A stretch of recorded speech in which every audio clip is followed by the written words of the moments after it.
Hey guys, I know काफ़ी लंबा gap हो गया था, लेकिन अब मैं वापस आ गई हूँ। उसी एनर्जी के साथ, उसी तरह की स्टोरी एक्सप्लेनेशन के साथ। एक्चुअली कुछ हेल्थ इश्यूज़ थे और कुछ टेक्निकल इश्यूज़ थे इस चैनल के साथ, जिस वजह से मैं कोई भी वीडियो अपलोड नहीं कर पा रही थी। But at the end everything is resolved और ज़्यादा टाइम ना वेस्ट करते हुए मैं स्टार्ट करने जा रही हूँ एक न्यू स्टोरी। Cranium chapter 1।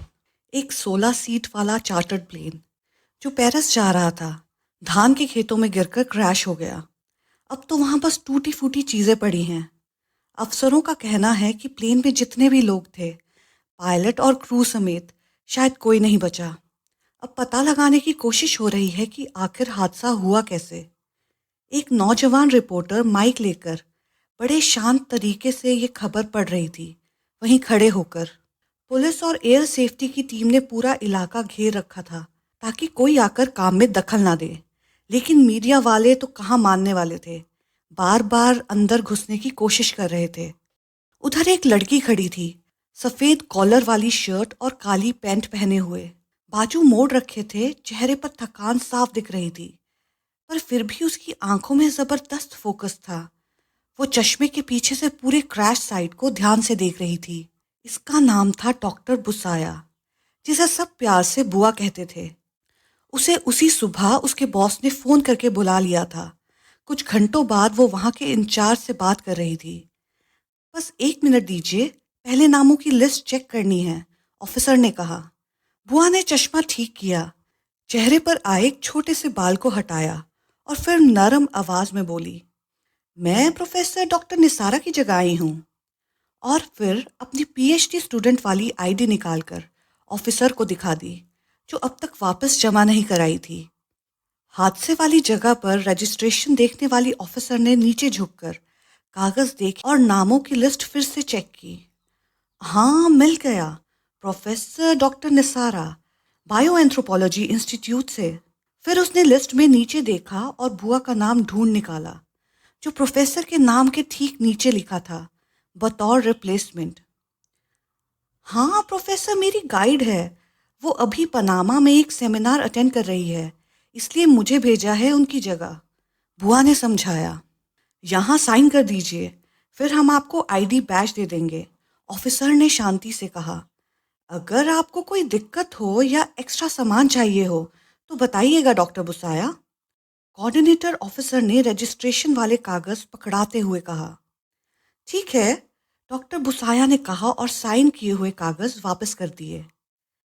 आपका बहुत शुक्रिया कि आप हमारी मदद के लिए आई। इस तरफ आइए, कोऑर्डिनेटर ने कहा।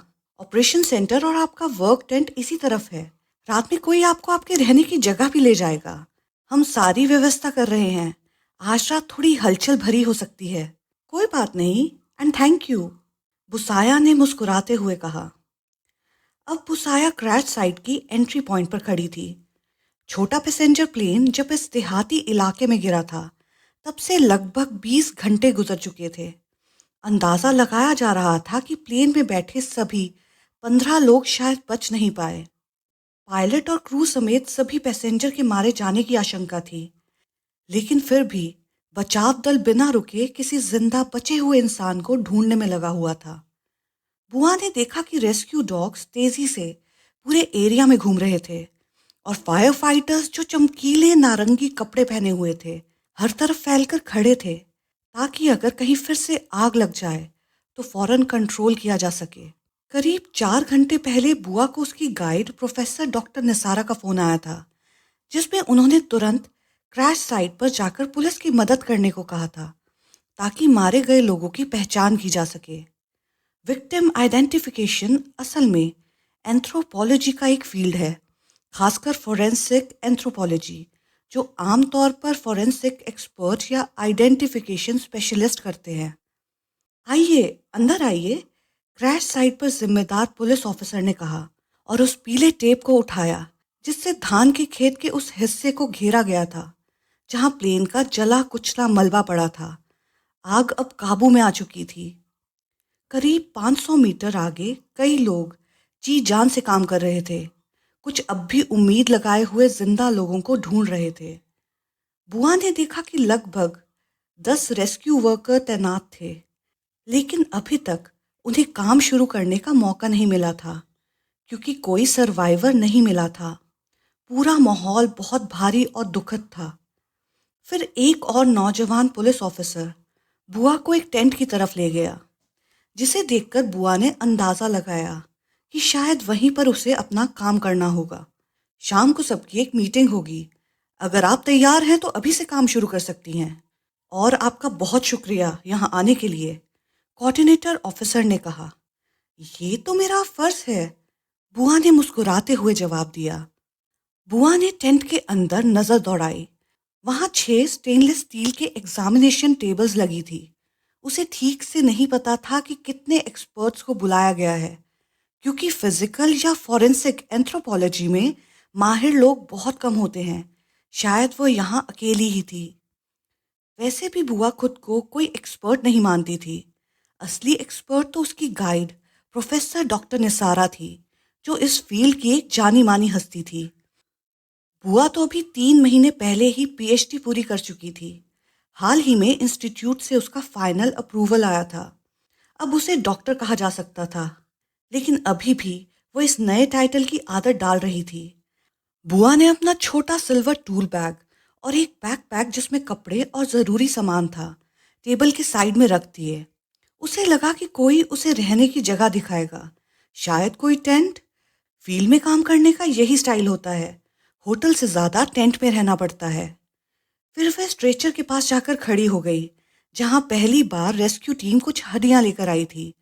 हड्डियां जल्दबाजी में बिना सही से अलग किए लाई गई थी। कुछ सबूत थी, कुछ टूटी हुई और कुछ जली हुई।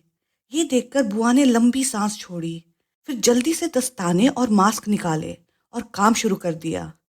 उसने जो पहली हड्डी उठाई वो कॉलर बोन थी, जिस पर अभी भी थोड़ा मांस चिपका हुआ था। हड्डियां इस तरह एक साथ फेंकने से उसका काम 100 गुना मुश्किल हो गया था, क्योंकि आमतौर पर फॉरेंसिक रूल्स के मुताबिक हर चीज़ को अलग अलग इकट्ठा किया जाता है, फोटोग्राफ किया जाता है, फिर पहचान का काम शुरू होता है। करीब 45 मिनट बाद, जब बुआ काम में डूबी थी, टेंट के दरवाजे से एक आवाज़ आई, जिसमें एक अलग सा सार्केस्टिक टोन था, जिसने बुआ का पूरा ध्यान भंग कर दिया। अरे देखो, यहाँ कौन मिल गया? आवाज में भारी ताना था। मुझे लगा था तुम नहीं आओगी। बिना देखे ही बुआ उस आवाज को पहचान गई, भले ही काफी वक्त से सुना ना हो। आवाज में नरमी के साथ साथ एक चुभन भरी मिठास भी थी। बुआ ने नजर उठाई और दरवाजे पर खड़ी लड़की को देखा, फिर लंबी सांस लेकर नजर फेर ली, सोचते हुए कि क्यों अब भी वो आवाज उसे चुभती है। दरवाजे पर फिन्या खड़ी थी, हल्की रंग की शर्ट और डार्क पैंट पहने, शर्ट की बाजू चढ़ी हुई, हाथ जेब में डाले हुए। उसके लंबे गहरे भूरे रंग के बालों को हवा हौले हौले उड़ा रही थी, और उसकी नजरें मानो सब कुछ भांप लेने वाली थी। ओह, वेलकम, बुआ ने बिना खास दिलचस्पी दिखाए कहा। क्या सच में? फिन्या ने कहा। तुम्हें जो समझना है वो समझ लो, बुआ ने अपना मुंह टेढ़ा करते हुए कहा। मुझे तो भरोसा ही नहीं हो रहा है कि उन्होंने तुम्हें भी बुलाया है, फिन्या ने कहा। बुआ ने बस एक लंबी गहरी सांस भरी और फिर अपना सारा ध्यान अपने काम पर लगा दिया। अगर मुझे पहले से पता होता कि तुम यहाँ आने वाली हो तो मैं खुद नहीं आती, फिन्या ने एक और ताना मारा। फिन्या भी कभी प्रोफेसर डॉक्टर निसारा की पीएचडी स्टूडेंट थी, जैसे बुआ थी। लेकिन एक दिन उसने ज़बरदस्त हंगामा कर दिया था, प्रोफेसर पर पार्शियलिटी का इल्ज़ाम लगाया था, जिसकी वजह से बुआ भी फंस गई थी। इसके बाद फिन्या ने पीएचडी छोड़ दी थी और विदेश चली गई थी पढ़ाई जारी रखने। तब से बुआ ने उसे नहीं देखा था। तो तुम्हारी मम्मी कहाँ हैं?